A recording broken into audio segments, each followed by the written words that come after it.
আজকে আমি আমার মিনি কিচেনে রান্না করব খিচুড়ি, গরুর গোশত দিয়ে খিচুড়ি। আসলে বাহিরে আবহাওয়াটা এত ঠান্ডা ঠান্ডা, ভাবলাম একটু গরুর গোশত করি, আশা করি ভালোই লাগবে। আবার আলাদা করে খিচুড়ি গরুর গোশত রান্না করার থেকে একসাথে গরুর গোশত দিয়ে খিচুড়ি রান্না বসিয়ে দিলাম। বাহিরে এত বেশি বাতাস ছিল, কি বলবো, আমার আগুন ধরাইতে খুবই কষ্ট হয়েছে। মিনি কিচেনে যে চুলাগুলো থাকে, মিনি চুলা, এগুলোতে তো এমনিতে আগুন ধরাইতে খুবই কষ্ট হয়, তার উপর আজকে ছিল এত বাতাস। তাও আমি কোনো রকমে আগুনটা ধরিয়ে রান্নাটা বসালাম, দেখি কি হয়।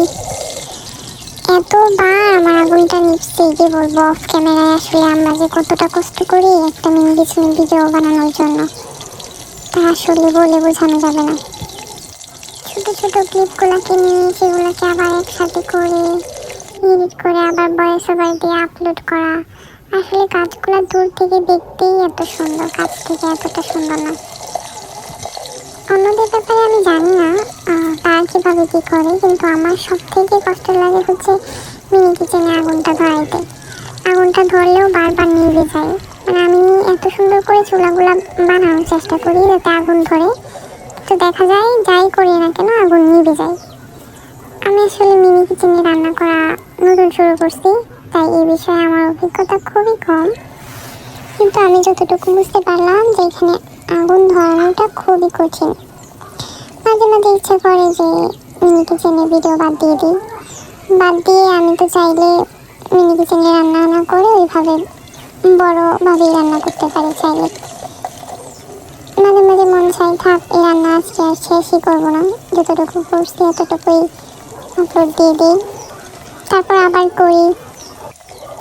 তো যাই হোক, গল্প করতে করতে এদিকে আমি মিনি কিচেনে আমার মশলাগুলোকে দিয়ে নিচ্ছি, আমার খিচুড়ি রান্নার জন্য যা যা মশলা প্রয়োজন।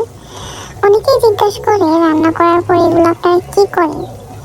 রান্না করার পর এগুলো খাই, মানে এগুলো কিন্তু খাওয়া যায়, হ্যাঁ, আমরা খুবই পরিষ্কারভাবে সব কিছুকে ধুয়ে তারপর রান্না করে, যাতে আমাদের জিনিসগুলো অপচয় না হয়, আমরা খেতে পারি, এভাবেই আসলে রান্নাটা করা হয়। আর প্রতিদিন তো আসলে ভিডিও বানানো যায় না, আমি মূলত শুক্রবারে একদিন হচ্ছে ভিডিও বানাই, নিজে ঘরের কাজগুলো করে যত কাজ আছে সব শেষ করে একটা দিন বের করে হচ্ছে মিনি কিচেনের ভিডিওগুলো বানাই। আর মিনি কিচেনে তো আমাদের ঘরে যা আছে তাই দিয়ে রান্না বান্না করা যায়, আলাদা কোনো কিছু লাগে না। কিন্তু এই যে অ্যারেঞ্জমেন্ট, এত কিছু একসাথে করে গুছিয়ে নিয়ে তারপর রান্না করার যে ব্যাপারটা, এটা আসলে খুবই কষ্টকর। আজকে মিনি কিচেনে যে আমি গরু গোশত দিয়ে খিচুড়ি রান্না করছি, বাসায় মূলত আম্মু হচ্ছে গরু গোশত রান্না করছিল, সেখান থেকে আমি কিছুটা গরু গোশত নিয়ে নিয়েছি। কিছুটা বললে ভুল হবে, এখানে কিন্তু অনেকটা আছে, হ্যাঁ, এখানে 5 কেজি গরু গোশত, ঠিক আছে। যাই হোক, মজা করলাম। তো এটা আম্মুর কাছ থেকে নিয়ে নিয়েছি, আম্মু তো দিতে চায় না কখনোই, কিন্তু এই কান্নাকুটি করে সেখান থেকে নিয়ে নিয়েছি। এখন তো রান্না বসাইছি, এত বাতাস, আপনারা ভিডিওটা দেখলেই বুঝতে পারবেন, বারবার আগুন নিভে যাচ্ছে বাতাসের জন্য। কি করব, এত ধোঁয়া হচ্ছিল। এই তো এই পর্যায়ে মোটামুটি আমার গোস্তগুলো সিদ্ধ হয়ে গেছে, আসলে ছোটো ছোটো করে কাটছি তো খুব সহজেই সিদ্ধ হয়ে গেছে।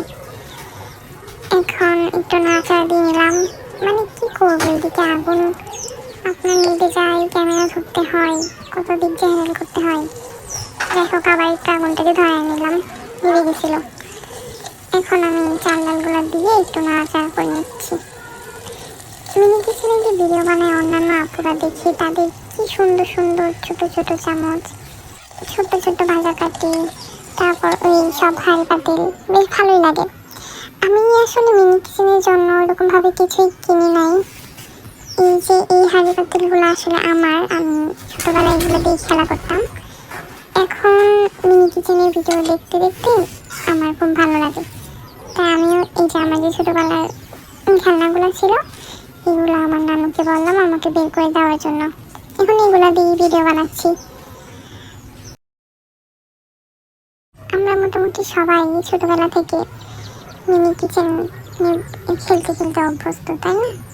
দেখেন আমার আগুন কীভাবে ধরছে, মানে এত আগুন ধরছে আর বাতাসের জন্য মানে আগুনটা এত সুন্দর করে ধরেও রান্নাটা ঠিকভাবে হচ্ছে না। যাই হোক, একটু পানি দিয়ে নিলাম, পানি দিয়ে একটু ঢাকা দিয়ে দিলাম। এখন চাল ডালগুলো ফুটবে, তাহলে আশা করি হয়ে যাবে আমার খিচুড়ি। বেশ ভালো বলক আসছে, দেখা যাচ্ছে। আগুনটা খুব সুন্দর ধরছিল, কিন্তু বাতাসটা এত ডিস্টার্ব করছে। আবার ঘরের ভিতরে রান্না করলে ভালো লাইটিং পাওয়া যায় না, এই জন্য বাহিরেই রান্না করতে হয়। মোটামুটি 50% সিদ্ধ হয়ে গেছে।